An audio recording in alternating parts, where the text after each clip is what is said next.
man, Judy R. Yeah. Amazing. So that will transition us into women DJs. Let's go to that. Yes. In our Radio Jeopardy category. Let's go to that. And so I'm going to ask you first. When you think of women DJs, besides yourself, who's the first one that pops into your head?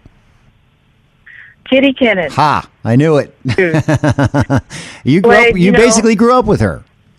I did. And oh my gosh, she was so awesome to me. And she's the best female DJ across the board. I've been around the world here in market number 5.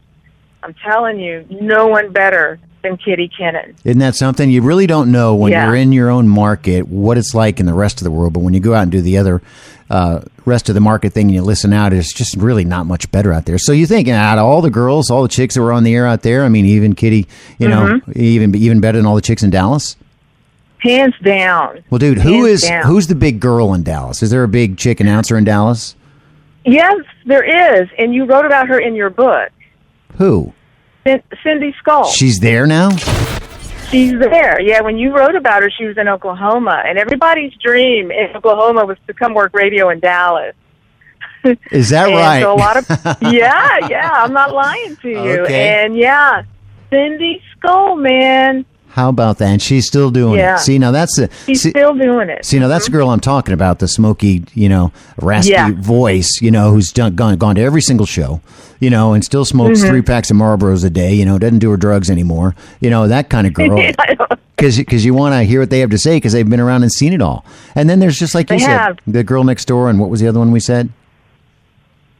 The sexy vixen. Yeah, the sexy vixen. Yeah, which type of thing. Yeah, that's kind of Kitty, I guess. What would you categorize Kitty as out of those 3? Well, I kind of like the way you put it. What did you say? It was I said sexy vixen, and you said I would kind of put Kitty in that sexy vixen category, but you said another term that I thought was smoky raspy. Better, and I can't. Yeah, smoky raspy. Yeah, that's what I call it. No, Kitty's more sexy vixen, and Cindy Skull's more smoky raspy. Yeah, exactly. Yeah. And I will tell you, Cindy Skull looks fabulous. Does she really? Oh my God. Does she? Because man, that's another thing I wrote in the book, and it's like this, Maria. It's like this. It's like first thing when you're talking about a girl, the first question comes out of your mouth is what? Is she hot? That's always the first question to do things. I don't care if she's smart. I don't care if she's got a sexy voice, and I don't care how rich she is or poor. If she's a hoe, if she's not, if she's a church going, is she hot? That's always. Yeah. But so she's probably my age now. I'm thinking she's probably got to be mid-50s, maybe 60 even. Maybe a little bit. No. Oh, I don't know. Maybe a little bit younger. Yeah. Than you, but not by much. I mean, she's got to be at least 49, 50, at least. Really, because I'm older than her. Long, leggy. Yeah. I had some friends that did work closely with her, and they said she was awesome. I never got the chance to work with her. Mm-hmm. But she's someone that I enjoyed listening to. You may not have ever got a chance to know this because nobody that's not on the air or didn't know Kitty would ever know is that there's not a thing about music she doesn't know. Oh, yeah. She knows everything. You can tell. Yeah.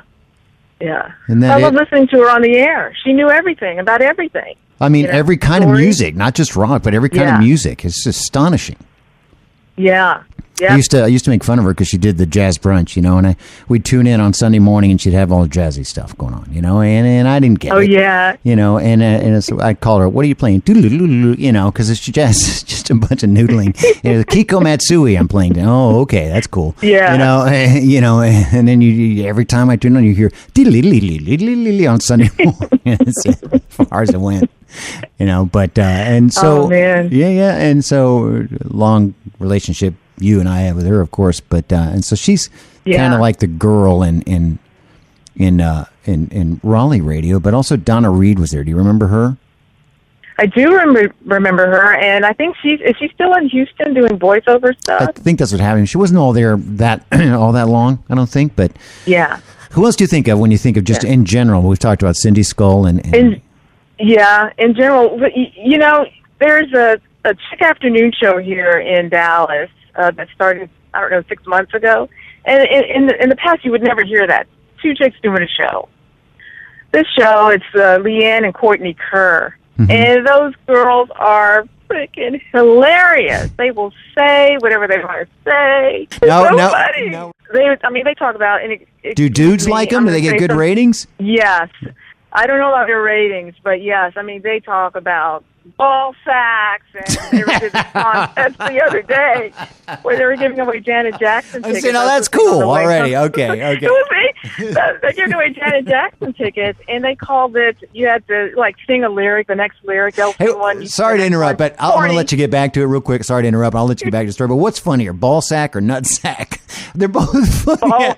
They're both funny as words. Ball sack.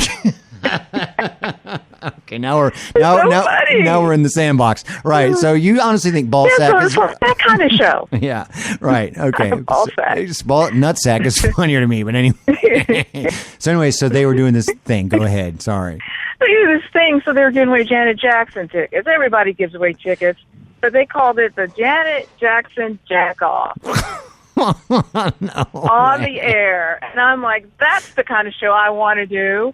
I wanted to do that show 20 years ago, It's kind of the show I did too, that kind of thing. But yeah, so okay. Sorry, it cracked me up because people don't think chicks talk like that. That's right, but we do. Right. Well, yeah. Not the sweet girl next door. Yeah. Well, we always want to know what you. No, we don't. I was thinking, y'all talk differently behind our backs than you do to us. I just know that. Yeah, true. we do. So that's cool. We do. But it's not about makeup and hair all the time. It's stuff like that. Yeah. Well, it is when you're 15. Am I right? Makeup and hair. I guess so. I don't know. Maybe not you. Maybe you're just a guy's girl, Maria. That's the deal. Did you have brothers, man? Is that the deal? You have bigger brothers or not? Yes, 5 brothers. No shit. Well, no wonder then. Now I know where you get all that from. Yeah. So you're comfortable around guys. Wow, how lucky. I am. Yeah, I am. I mean, it's just. I don't know. I guess that's why, coming from a family of 5 brothers and 2 sisters, and I wanted to be more like the guys. Mm-hmm. I wanted to hang out with my brother Tony, mm-hmm. and do what he was doing. Were they cool to letting you hang out with them? Yeah, Tony was. Tony and I are a lot alike. Tony Miller, he's a musician in Raleigh, and we would go out and see bands together. I always enjoyed live music, local music. So, but yeah, I used to hang out with Tony all the time. Of course. But another, and people always say Robin Quivers, but man, I love her. I still do. So do I. Talk about women in radio. Mm-hmm. She would say what she wanted to say, pretty much. So I just love that, women that will just do and say what they want to say. And there aren't that many, are there?